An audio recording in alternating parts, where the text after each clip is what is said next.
hours.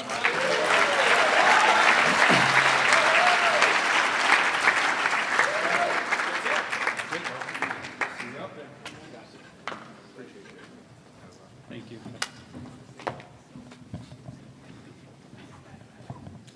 I'm Mike Powers, I'm alcoholic. Ryan and TJ, thanks for dressing so nice and the kind words. You guys killed it. I've been sober since July 10th of 2007. I live in Las Vegas, Nevada. My home group's to Connect the Dots. I love Alcoholics Anonymous. I can't thank Jimmy and Mary Beth enough for inviting me out, and all of you that have gone before me. You know, as everyone's talking, I'm sitting here thinking, you guys have more time than I've been alive. You know, and it's impressive, but it's also, it's tall order for it's tall order for the Alcoholics Anonymous that I buy into, because there's no reason for me to leave. I don't get to leave because you're still here doing it.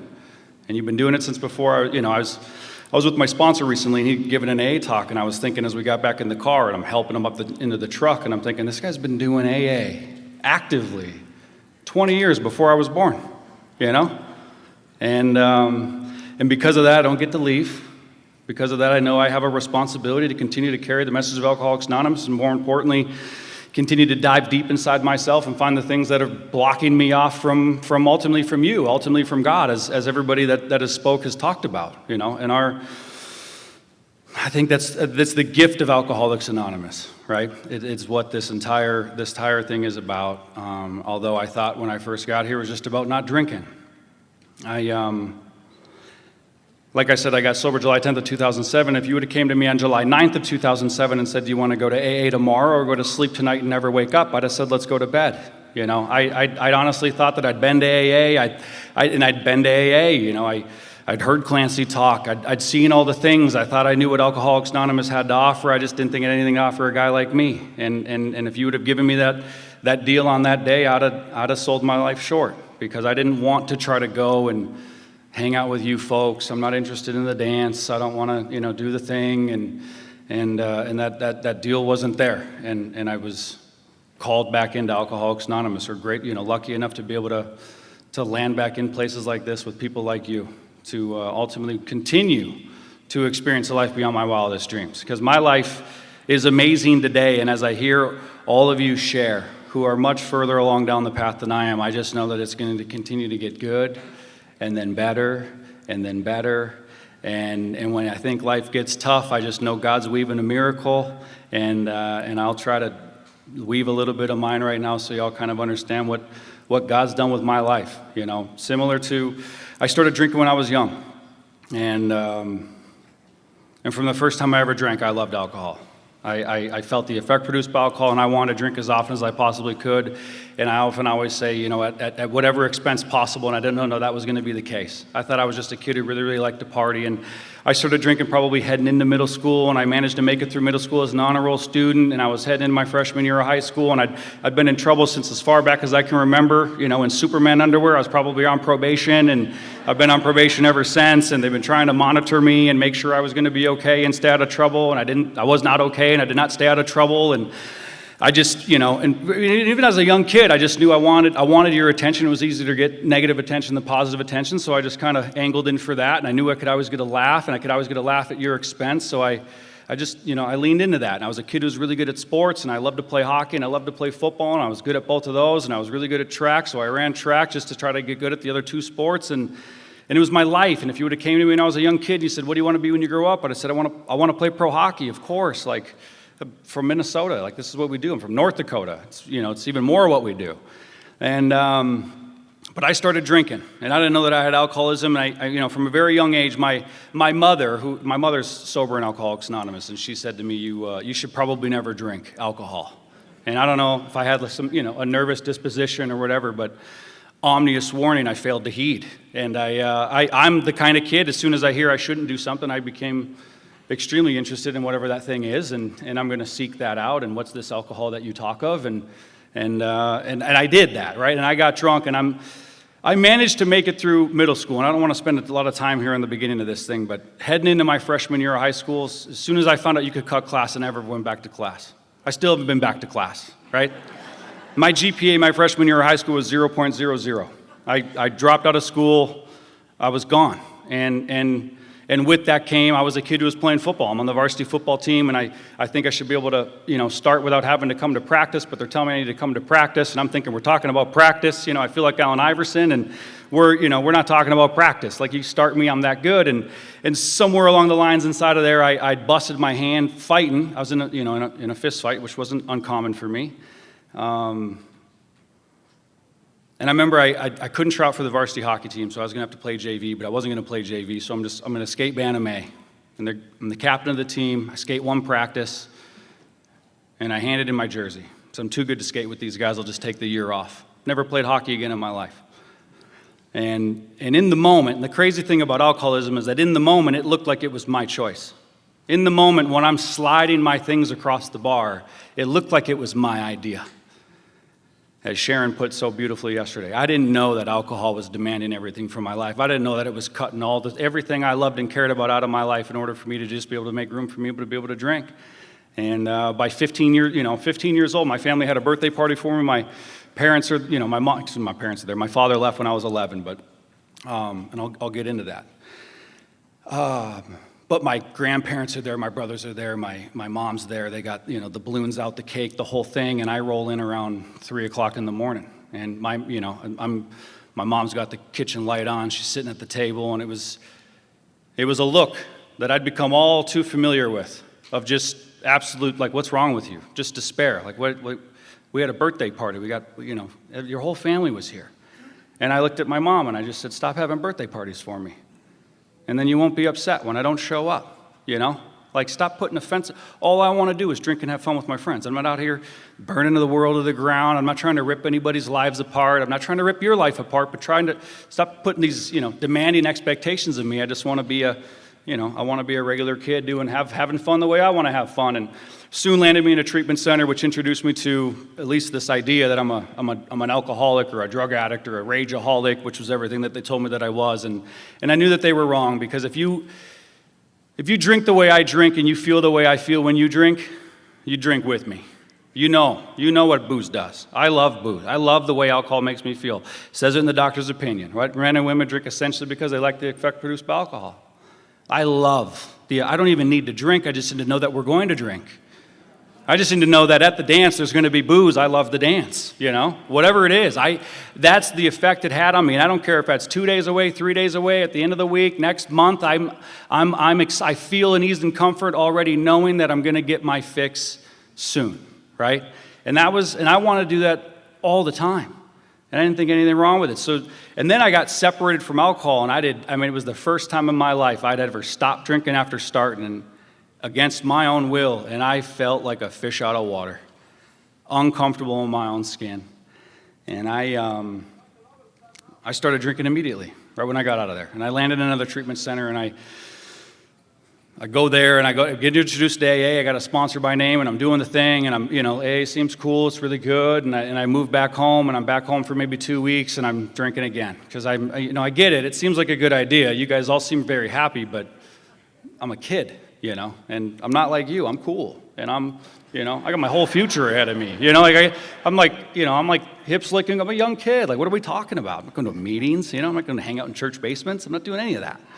And I took off and started drinking, and then I turned 17 in the youth correctional center, and my problems are getting worse. My alcoholism is progressing, and I remember they were letting me out of the youth correctional center, and I remember this judge looking at me and said, "Kid, if you fail 1 UA, you're doing a year for the crime you committed." And we just got done fighting this charge to try to get me charged as an adolescent, because they wanted to charge me as an adult 5 years minimum. And I remember sitting there in my little blue jumpsuit and my handcuffs thinking, I wonder when I'm going to do the year. Because I know when I leave here, I always drink. I'm drinking, My mind's thinking, I wonder if I can run for a year. Maybe I'll turn 18, then they'll give me like 30 days as an adult. Like, that's my alcoholic thinking, the best. Anyway, I took off. I went on the run for about 6 months, and eventually I had nowhere to go, and I turned myself in. But it was the first time in my life I made a decision that I was done drinking. I was finally sick and tired of Mike. I didn't need to get arrested. I didn't need to get caught. I needed my mom to step in. I needed my friends to abandon me. And when I did, when I turned myself in, I weighed about 125 pounds. And I slept and ate for the first week. This is about all I could do. And as soon as I could, I asked for a pencil and a piece of paper. Because I knew I'm not a dumb kid. 1 + 1 = 2. For me to drink equals bad. Kids I grew up with, they're getting, they're off to play college hockey. They're going to play college football. They're graduating. They got good lives. I'm going away again. And I remember I just write down exactly how I felt, how sad I've made my mother, how disappointed I've made my brothers, everything that I've done. I will never, ever do this to these people again because I'm not a bad person. I don't want to do what I'm doing. I didn't mean for this to happen. I just want to party. I want to be able to do what I'm doing and get away with it. I don't mean for it to get this out of hand. And I went away, and I came home, and I was back in AA for about, I'm home for maybe 3 weeks. And I met her, the love of my life. She's in a treatment center, and I'm picking her up for dates, and my sponsor's telling me that's a bad idea. Don't pick her up for date. You shouldn't date. And I'm thinking, you're old. You don't understand what love is, and the connection we have, and I can't hear you, and he can't hear me. I know I can't even call him anymore because he's just going to read me the riot act about the girl, and now there's something between me and him, and there's ultimately something between me and all of you, and I'm not home long. 3 weeks, maybe, cocktail light goes off. I'm with that girl one night, and I said, we should get a couple of beers. And she said, really? You've been sober for like a year? And I said, yeah, I think. And I think you could have put me on a lie detector test that night and said, what are you doing tonight, Mike? And I'd have said, I'm going to have 4 or 5 beers, probably get laid, be back tomorrow, And that thing would have told you I was telling the truth because that's exactly what I thought I was going to do. And I went to bed 9 days later. And I went to bed 9 days later, and I sobered up 18 months later, pulling a needle out of my arm one more time with a Budweiser in my hand, wondering what the heck happened to my life. I didn't draw a sober breath. And I remember standing in that kitchen with that girl and some random guy, and I drank the neck out of that first beer, and I remember looking at that beer thinking, this is a bad idea. Because every time I drink, it's gone. I'm gone. I'm not coming back on Monday to be GSR. Sorry, you're going to have to kill me. You know what I'm saying? Like, I'm just not the guy. And I burnt it to the ground, and I hoped against hope that I would never ever have to get sober again. I just hoped against hope that I would die, and I ran my life like that. And I did a lot of terrible things, and I operated in a way that was just not kind and loving toward anybody. And I was involved with people that it was very ugly. It was very, very dark, and most importantly, my drinking just continued to progress. And I remember somewhere around the end of my drinking, I was sitting there with this lady, and there's a bunch of people. People were going to bed, and she looked at me. She said, why don't you just go to sleep? You probably feel better when you wake up. And I remember looking at her saying, I can't go to bed. And she's like, well, why not? And I said, because I wake up sober. And I can't wake up sober. I don't do sober very well. Like, I just can't do it. And through a series of events, I hadn't been to bed since about the 4th of July, and I phoned a friend who's sitting in the room tonight. A guy I'd called 1,000 times since 2003 when we went to one of those. I went to one of those treatment centers, and I phoned that friend and I said, "Hey, I think I'm ready to get sober." And I'd made that call. He'd come get me. Where are you at? I'll come get you. Bring me to an AA meeting, feed me a hamburger, and then, what do you think? I'd say, I think I've overcorrected, and I'd leave again. Because I'm not ready to come back. I'm not going to surrender my will in my life. I just got to figure out what's going on. I got to get this thing underneath control. And anyway, he came and he got me again. He did what we do here in Alcoholics Anonymous. He didn't pick up the phone and say, "Mike, you're a loser. Mike, you're a waste of time. Mike, you're a 12-step dummy. Mike, you wasted, you just bother everybody. You hit on the girls. You eat the snacks. You don't take this thing serious, right? You're unpleasant to be around. You're like a nuisance." Like, none of that. Because he knew what the deal was. He said, "Where are you at? I'll come get you." Because that's what Alcoholics Anonymous, we don't shoot our wounded here. And this man came and got me, and he brought me to a meeting. And then I was at a meeting soon after, and I heard a guy give a talk about a God so big that nothing mattered, and he talked about love. And I didn't believe in God, hadn't wanted to believe in God, and I knew the way that I lived my life that God and I just agreed to disagree, and we were just going to exist as that. And I hadn't loved anything in my life since my father walked out on our family when I was 11 years old. Never called, never wrote, never sent a birthday card, nothing. And I hated that man. And I'd never, ever, I don't think ever allowed myself to love anything ever again. And when I lived the life I lived, that served me very well. I could crawl through, I'd work through this room without any problem in the world. And I could do it well. And I approached that man. I said, "I need you to help me get sober." And he said, "Look, kid, if we're going to do that, you're going to have to unlearn some things you know for sure that are killing you. Right? This thing about here in Alcoholics Anonymous is about learning new information. It's about unlearning the things that you know for sure that just aren't so. And I thought, look, I'm in. Like, whatever you need to do, but I know that my window to be here is not very long. Like, I'm leaving soon. Because I know the truth about me, and that's that I always drink. I'm going to drink real quick. And we took off, and we started doing the steps, and the man started training my feet without me even knowing, right? Because I'm going to go to meetings, and you're going to go to the detox, and you're going to be at that treatment center, and you're going to be over here helping these guys, and you're going to get that guy's number, and you're going to get commitment at this meeting. And I just started doing what you all taught me to do, and little by slow, you just started to teach me how to live my life. And I started to do the steps the way they're outlined in the book with this man as he's spoon-feeding me what's going on. And begrudgingly, I'm almost doing it knowing that it's not going to work, and when it doesn't work, then I can either just walk off and kill myself or pick up drinking again and just hope against hope that it ends early. And we're writing inventory. And I'd written inventory. I've got no problem writing inventory. I'll tell you about all of it. I'll tell you about all these people, you know. I know all these people. These people suck. You know what I'm saying? Like, I know these people. And I'm writing inventory, and he said, hey, before we do the third and the fourth column, we're going to do some prayer stuff in the book that the book asks us to do to try to see life from an entirely different angle. And I start doing this, and most importantly, as I'm doing that process, I don't believe in God. He said, you don't need to believe in God, you just have to act like somebody would if they did believe in God. Now pray, right?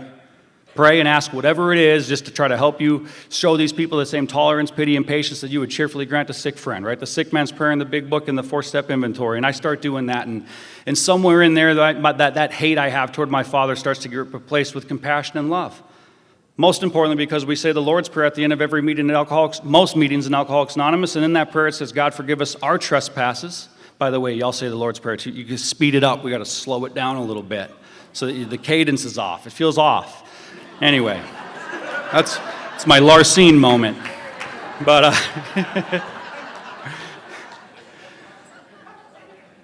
but God forgive us our trespasses, we forgive those who trespass against us. And when I hear that and I think about that line, it says, God, don't let me off the hook unless I let them off the hook. And I'm thinking about the things that I've done in my life, and I want to be let off the hook for it. I'm thinking about the things that people have done to me in their life, and I want to let them off the hook for it. Selfishly, because I want to be let off the hook for what I've done. And in doing that, I just start to realize that, like, I'm not a bad guy. I'm just really sick. And when I'm drinking alcohol and I'm living a self-centered life, I'll do anything I can to try to make myself feel okay. And if that means that you're in the crosshairs, I'm sorry, but it's just what I got to do. And I don't mean anything by it. And I started to pray that, and my heart just softened to that. And I started to fall in love with Alcoholics Anonymous, and I started to believe in a God that I didn't think existed or would have anything to do with a guy like me, and my life started to rocket. I fell in love with everything you guys had to talk about here. You couldn't stop me from talking about AA. Right, I want to be in the jails. I want to do the thing. When I'm carrying the torch. My evangelical phase was probably at 6 months. Right, we split off, and I started a big book. I'm calling Chris Raymer. I'm getting the format. We got a big book meeting going. I'm heading in. I'm going to save the world. I'm like 9 months sober, but I'm on. I'm turned on for AA, and I know I got the whole deal. And the reality of that is that it took off. My life started to rocket.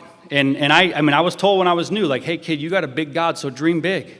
Whatever you want to do, you can have here. You can get as free as you want to be able to get, and you can have the life that you want to have. And I bought in because I knew I don't have the ability to not hate that guy. I don't have the ability to not hate any of you. And all of it's softening, and I'm starting to change. And 6 and 7 in the book are quick, right? It's a couple paragraphs. Of course I'm willing. Sure, I'll say the prayer. Next, 8 and 9, cool. I carry off. I'm making amends. I'm doing the thing. I'm trying to pray and meditate. I'm head down, hard charging, sponsoring guys. And I'm doing the whole thing. And I think because I'm willing and I'm saying the prayer that it must be in the game. And I start building and doing and getting my life. And I start doing the thing. And I'm busy in AA. And at 7.5 years sober, my life blows up. And I've got a business. And I've got the kid. I've got the wife, she's pregnant with the second kid. We got one beautiful daughter, and I am completely unhinged in my life. And I'm asleep to it because I'm so busy in AA. I'm on the board of directors of one of the biggest roundups in the country. I'm in the jail twice a week. I'm in a halfway house for guys coming out of prison once a week. I'm in the trenches sponsoring guys. I'm doing everything that you're asking me to do, and I don't understand what's wrong with me. And I'm doing all of it on the back of a guy who's serving himself. I'm building a business. I'm making money. I've got all the things, everything I wanted. I've got it going on. And I'm the guy on page 61 in the big book that says I'm a victim of the delusion that I can wrest satisfaction and happiness out of the world if I only manage well. And somewhere in there, it just shifted, subtle. And I started serving Mike again on the back of doing everything here in Alcoholics Anonymous. And I didn't know what was going on. I mean, it was like God came into my life and shook the tree. I'm going through a divorce at 7.5 years sober because I'm pulling the plug. And it's not like I'm a husband. I'm an absent husband. I'm a terrible husband. I'm out there. I'm mixed up with women in a fashion I wouldn't care to have advertised. But I think that I can because I'm Mr. AA. And I did all of this, and I say this, on the back of almost weaponizing the principles of Alcoholics Anonymous. Yeah, so what, I'm struggling, but I'm honest about it. My sponsor, we're current, so it'll change when it changes. But I don't want to change, and I'm asleep to that. I'm begging God to help me with things while I get up off my knees and head out in the day and just re-engage in the behavior. Absent father. Terrible business, good in business, but a terrible, I'm a tyrant, right? And I didn't know what was wrong with me. And my sponsor eventually called me and he said, listen, you need to write an inventory on 5 names. And he walked me out of the woods on my life. I had a business deal go south. I lost a ton of money and I was mad at the world again. Locked up, blocked. And again, someone said it. I mean, everybody that has spoke has just been so pure and honest that it's. But I don't get to God directly to God. I get to God through you. And when I hate you, I can't access God. And there I was again at 7.5, almost 8 years sober, and I'm going through the motions, but I'm just a check-the-box AA guy. I'm a check-the-box dad. I'm a check-the-box husband. I just checked the box. Did it. Keep going. And he said, I need you to write another inventory on these 5 names, and I got to get, so we sit there for about 8 hours and go through 5 names. And he walks me out of the woods again and helps me see where my behavior, my defects have started this entire thing in motion, where I've built and designed my entire life to be able to do whatever Mike wants to do. So I can live the life that I want to live. Because I think I deserve it, because it's my time to get what's mine. And I start, my sponsor just angled me back into Alcoholics Anonymous. And there's a truth here. Nothing will so much ensure immunity from drinking as intensive work with other alcoholics, but I'm dying spiritually. I'm not drinking, but I'm at risk to put a gun in my mouth. And that terrified me, because I don't know what's going on. My sponsor said to me, kid, busy doesn't equal surrendered. And I didn't know what he was talking about. You guys said, woo. I'm like, what are you talking about? Busy doesn't equal surrender. I'm a soldier for God, And I thought, I'm out there doing it, but I don't know where I'm launching from and what I'm aimed at. I don't know what's going on. I could not connect the dots on what he was talking about. I'm asleep at the wheel in my own life, and that's terrifying. Coming into Alcoholics Anonymous with the life blowing up behind the backs of my drinking and the way in which I used is cool, but when you do it stone cold sober, it's embarrassing. And I got to get real about the fact that I'm just selfish and self-centered to the core. That I'm just a guy who, when I want to get what I want, I'll do anything I can to be, I'll do that, and I do it on the back of thinking that I'm in the middle of Alcoholics Anonymous, doing the thing that you guys taught me how to do, and I'm weaponizing it to stay sick. That was the crazier thing for me. I think about that, right? Because we're sober today. Hopefully, most of the people in the room are sober today. And in the book, it says time and time again that my thinking's the crux of the problem. It says it, and there's a solution. When this sort of thinking is established, he's probably placed himself beyond human aid. And I'm the guy thinking that I'm doing all right. I'm the guy taking the actions I think that I'm doing Alcoholics Anonymous. And while I'm in here doing it, I'm not. I'm weaponizing it to stay sick and asking you to try to pardon me and just take it easy with me. I'm coming, I'm just working on it. It's going to take a little bit of time to change. And the crazier thing about it is, a lot of it did change. I came in here and I got sober, but I'm a guy who, sure, I'll stop being violent. But it doesn't mean that I'm going to stop being verbally abusive. Doesn't mean I'm going to try to, control you with everything that I think I have so that I can manipulate the situation to be exactly what I want it to be. And I'm asleep at the wheel. And all my relationships are in shambles, and I don't know what's going on. My sponsor gets me back in, getting busy doing Alcoholics Anonymous, and I say that.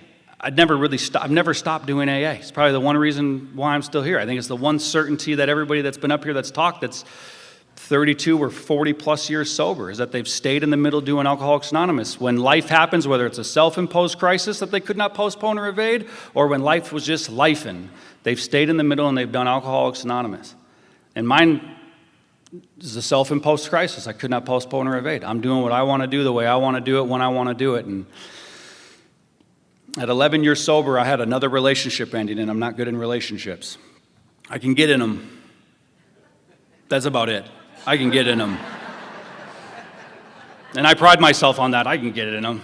You know, 0 skills, 0 tools, nothing, not a shot. And I remember I sat with a guy who sponsors me today, and I've been having lunch with him every month for about 2 years, and we're sitting there and we're talking, and he said to me, I was reading him, not the riot act, but I was just telling him about, how messed up this girl was and everything that she did wrong, and trying to give him the spiel. And he looked at me and he said, you're violently verbally abusive, and you think you can treat anybody the way you want because you're Mike Powers.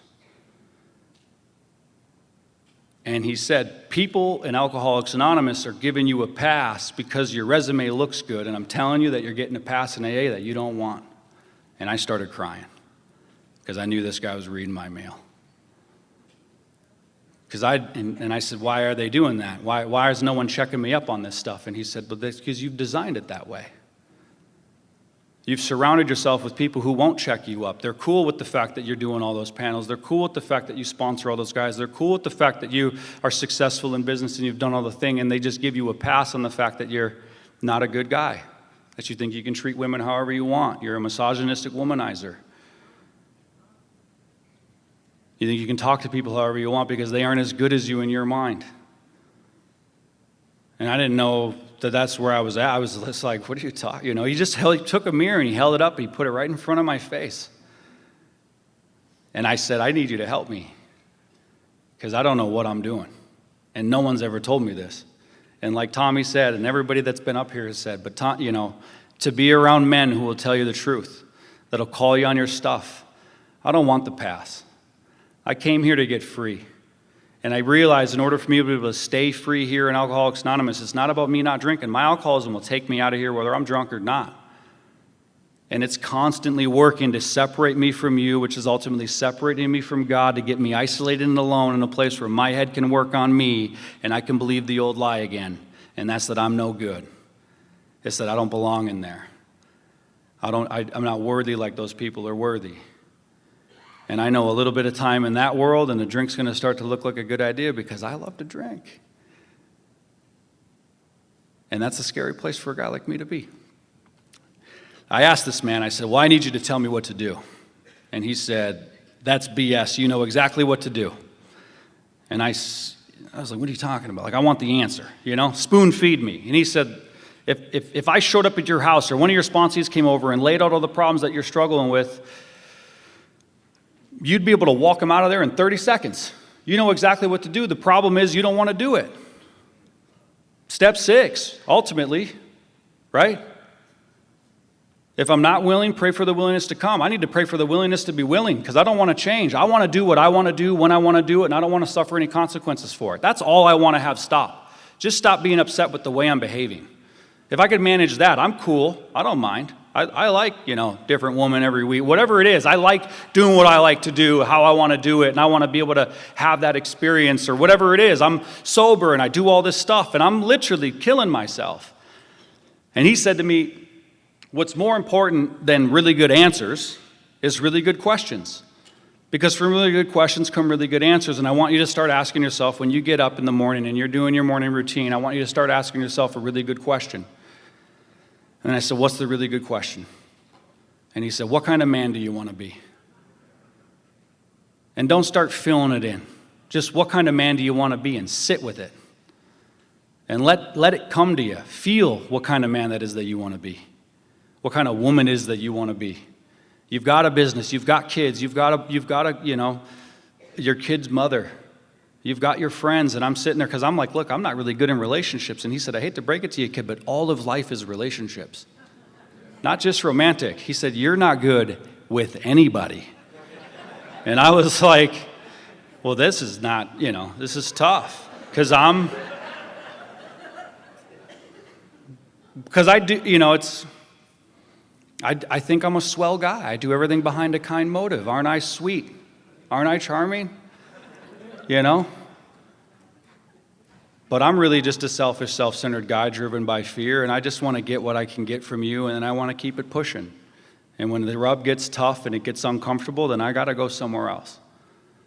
Or we're not going to have that conversation. We don't talk about that stuff. You want to talk about it, you can leave. And that's the violently, verbally abusive. It's not like I'm shredding you in a violent, physically violent way, but it's. I think it was Larcene that said it. And I heard that when I was 15 years old. I heard that from a girl when I was 15 years old. The verbal abuse hurts more than the physical abuse. And I got a tongue like a razor blade. And I think because I'm not hitting people, I'm doing good. I chalk myself up with an excuse to be able to live, right? So that's like good is the enemy at best. It's the same thing I see that happens. I mean, it happens to me, right? It happens to a lot of people when they come to Alcoholics Anonymous. I come here, I stop drinking, my life gets way better. Right? When I sobered up, I had a hamper full of clothes to my name. I weighed about 125 pounds again, couldn't speak full sentences, shot out of my life. You get me sober in a little bit of time, I'm great. I'm eating again, putting some weight back on, I feel great. And a lot of people just stop there because that's a way better life than what I was living. And the reality of the life that I was living there, sober, in the middle of Alcoholics Anonymous, doing the activity of Alcoholics Anonymous, but not ultimately fostering and nurturing this relationship with God, is that I'm taking good as the enemy of the best. Well, I'm a lot better guy than I used to be. But that's not what I heard any of y'all talk about this weekend. You talked about freedom. You talked about peace. And I don't feel free. I feel like I'm in a rat race of my life waiting for it to blow up again because I know that it's going to. Because it does every year, every 2 years. It's just what it's going to be. And I sat there with that guy and I said, hey, look, I said, I want you to sponsor me. I need you, because no one's talking to me like this. And I don't know what to do. And he said, look, it's going to take a long time for you to turn this thing around because you've spent 8 years building up this image, this life, this persona, to the hair, the tattoos, the clothes, the jewelry, I think honestly, a bigger problem with a lot of it is that I got a little bit of success in my life. And when you have a little bit of success in your life and you got a little bit of means to do a lot of whatever you want to do, you don't have to suffer the circumstances. I just change them. It's uncomfortable right now? Cool, I'll take a trip. Let's go over there. Let's go have fun. Ain't it grand the wind stopped blowing? Really, right? Sober. It's all good. What's the big deal? Get back to my life. Keep it going. Just on and on and on, and I don't realize that it's happening. My sponsor said to me a long time ago, a guy that tried to help me back in 2003, 2004, he said, kid, you can put anything you want between you and God. The problem is there's something in between you and God. And I constantly wedge stuff in between me and God, but I don't realize that I'm doing it. I mean, I wedge. My alcoholism is so insidious as I begin to understand what's going on here. Like I said, I weaponize Alcoholics Anonymous. And I'm using that as a wedge between me and God and ultimately a wedge between me and you. Because I'm trying. So be patient with me. Sorry I cussed you out again. Didn't mean to do that. Let me make an amend to you and then we'll keep it going. And 4 days later, I'm going to do it again. I say that. I didn't know how to change. The reality was I didn't want to. So when that man I started doing that. I started saying that prayer, or not even that prayer. I just started asking myself that question, and I'd sit there with it. And I know exactly what kind of guy I want to be. I know exactly what kind of son I want to be. I know exactly what kind of brother I want to be. I know exactly what kind of father I want to be. I know exactly what kind of co-parent I want to be, what kind of boss I want to be, what kind of Alcoholics Anonymous member I want to be, what kind of sponsor I want to be.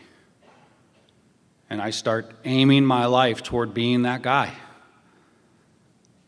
From an intention, though, of it's God-centered, not for Mike's gain to get what Mike wants, because I know it's what God's brought me here to do. I started doing some work with a guy, and he said, what do you think the highest spiritual state that you could have is? And I said, love. Because that's all that there is. And when there's love, there's nothing else. And when I'm at my best, and I'm connected spiritually with my Creator, all I want to do is love. And he said, then everything else is the ego. My judgment, my grandiosity, my gluttonous, right? I mean, and I've struggled with everything. I've everything since I've been sober. I remember calling my sponsor, I'd call him crying. I did it again. Whether it be a woman thing or a gambling thing or a food thing or a fill-in-the-blank thing, because I've done it. And he'd say, if you stay sober, you're going to help a lot of people. And I think, I don't want to be help. I don't want to have the experience, right? Like, I'm good. I've learned it. I got it. Can I just be free of it? But then he said to me that God doesn't choose the qualified, he qualifies the chosen. And I've heard it from everybody that spoke up here today, over this weekend. The experience I'm having is for his gain, not for mine. What I'm doing here in Alcoholics Anonymous, the experience I'm having isn't because of the punishment that's supposed to be deemed to Mike. It's so that way I can help a guy or a woman who's sit there locked up thinking that they're isolated and alone and they're never ever going to be able to come out of it, and to say that, yes, you can. You just got to use that experience to help somebody else and set them free, and when you do that, you get free. That's what Alcoholics Anonymous is about. That's what this entire language of the heart is about.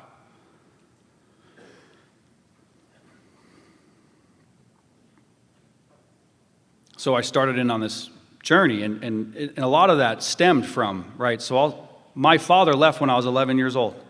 Hated the guy. 4-step, no more resentment. It's not driving me in my life. But what I took from that was a set of skills to keep the kid protected, to never ever get hurt again. And that is a huge defect in my life, because as soon as you get close enough to hurt me, I push you out.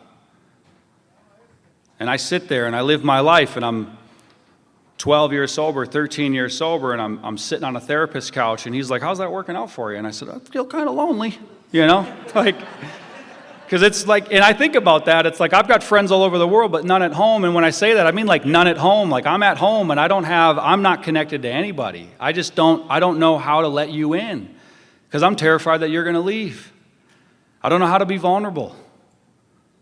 And I start meeting with this guy to help me to try to start doing that so I can really have relationships with people. With the guys I sponsor.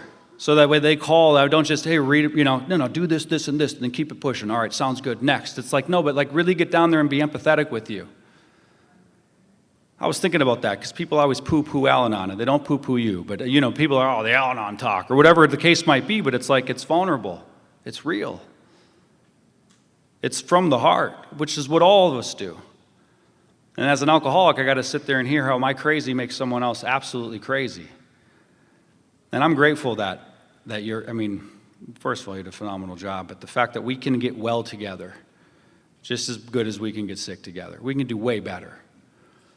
And because of Alcoholics Anonymous, when I blew my life up, like I said, my wife was pregnant with our second daughter.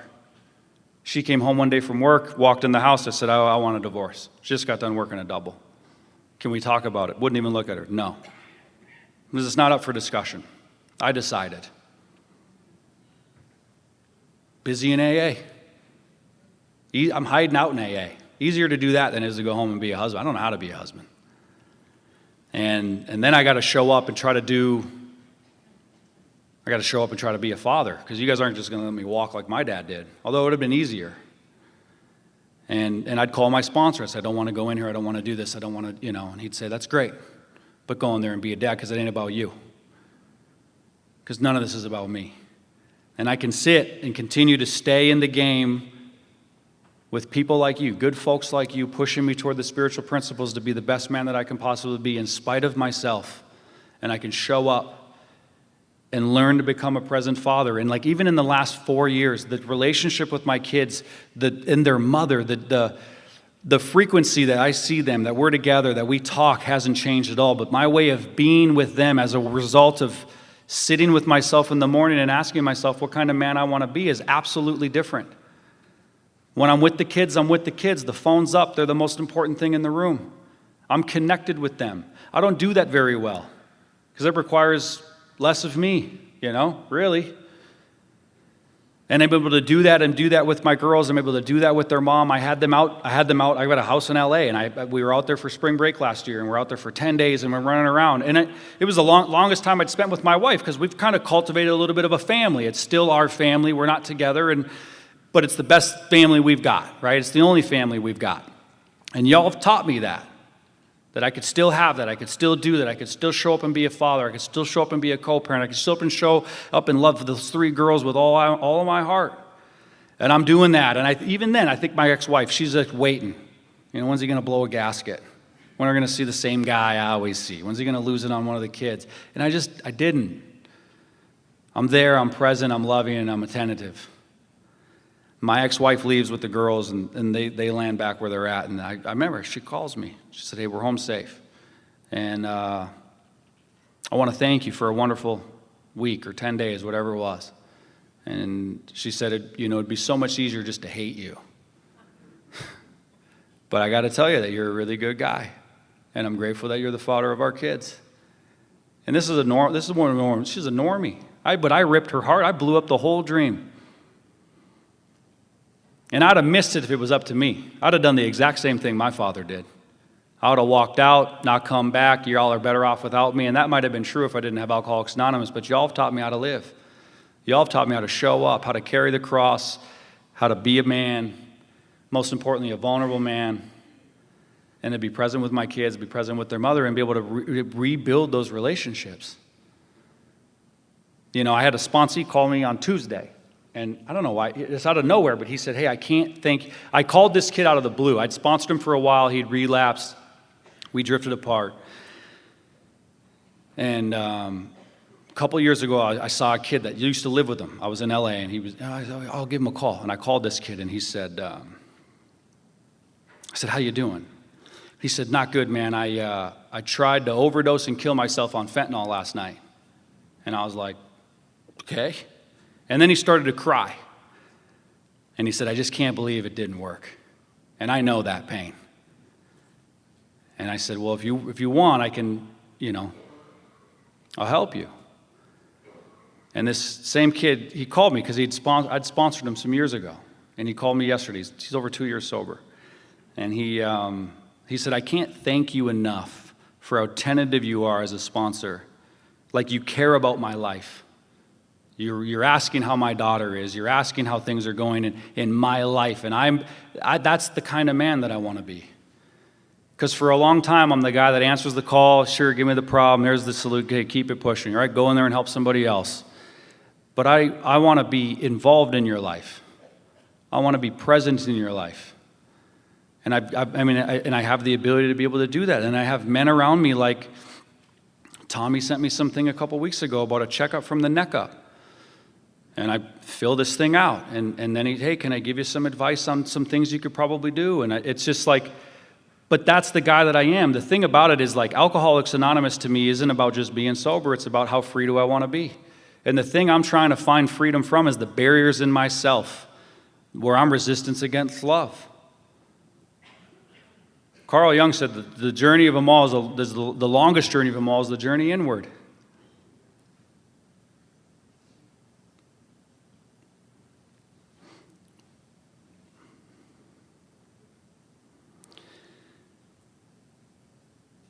In step 7, it says, to remove the defects of character which stands in the way of my usefulness. And for a long time, I struggled. And I was in a strip club with some guys that work for me, entertaining sales guys, is really what I was doing. I was. But I was there nonetheless. And a guy we'd picked up along the way, a friend of one of these reps that worked for me, and he said, we picked him up, he come to dinner with us, we're buying everybody drinks, I'm entertaining these guys, and then we end up at the gentleman's club that night, and we close it down, or they close it down, but this kid had been watching me all night, and then he wheels his chair up to me, and he said, "You haven't had a drink all night." I said, "Yeah, no, I don't drink." And he said, what do you mean you don't drink? And I said, oh, I'm a sober member of Alcoholics Anonymous. And he said, I can't stop drinking. I need your help. And I said, you give me your phone number. I'll call you tomorrow. It was a Sunday. It's a good day to go to the strip club. Just kidding. I'm kidding.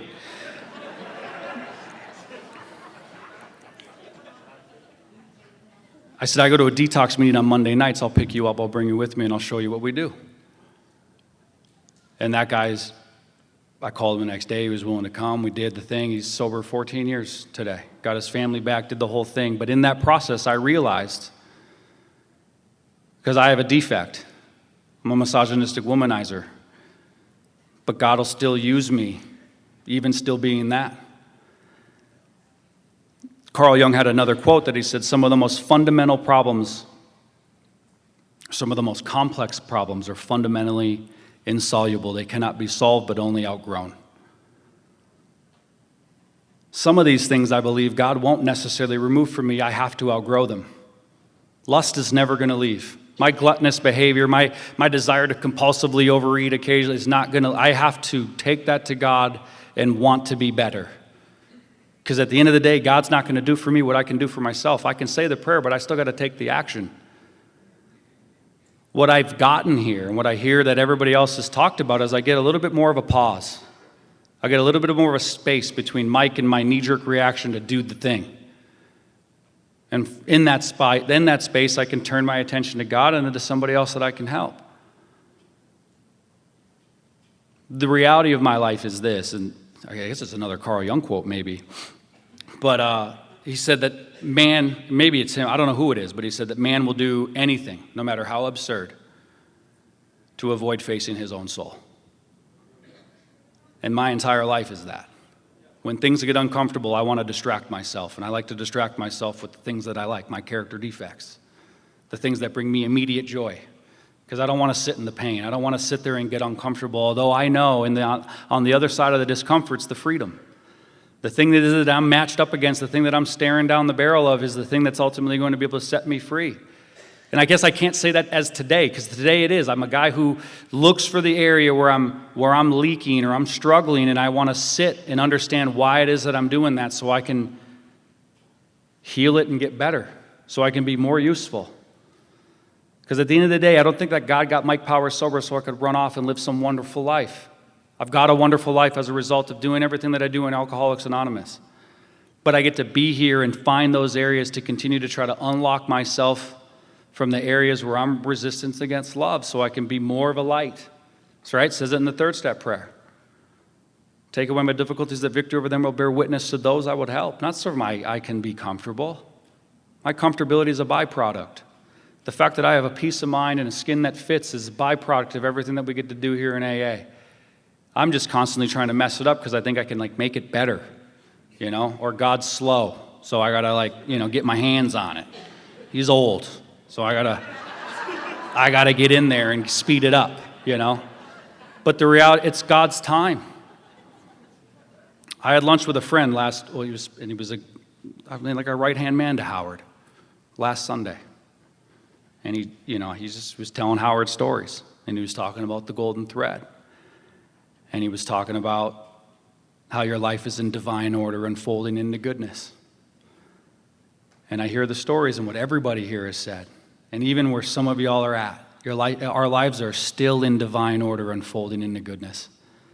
There is yet to be a thing that I have gone through that God hasn't used to turn the lights back on in somebody else's eyes, to set somebody else free for His benefit. And because of folks like you, the opportunity for me to be here, to be of service, and to continue to be a seeker. I can't express my gratitude enough for the opportunity to share the mic with you folks, but also just to be able to witness you still carrying the torch. So the lights were on when a guy like I showed up, because I'm a hope to die alcoholic. And you don't have to tell me, I know the deal. I got to grab the torch, and I'm going to keep carrying it so that way the lights are on when my kids get here or when their kids get here. And I know I owe it to them, and I owe it to myself. I owe it to all of you to continue to do the work, to find the areas where I'm defective, to find the areas where I'm struggling so I can continue to be the best version of myself and allow people the freedom to know that you can, get as free as you want to be able to get here. I owe you my life, and I love every single one of you. Thank you.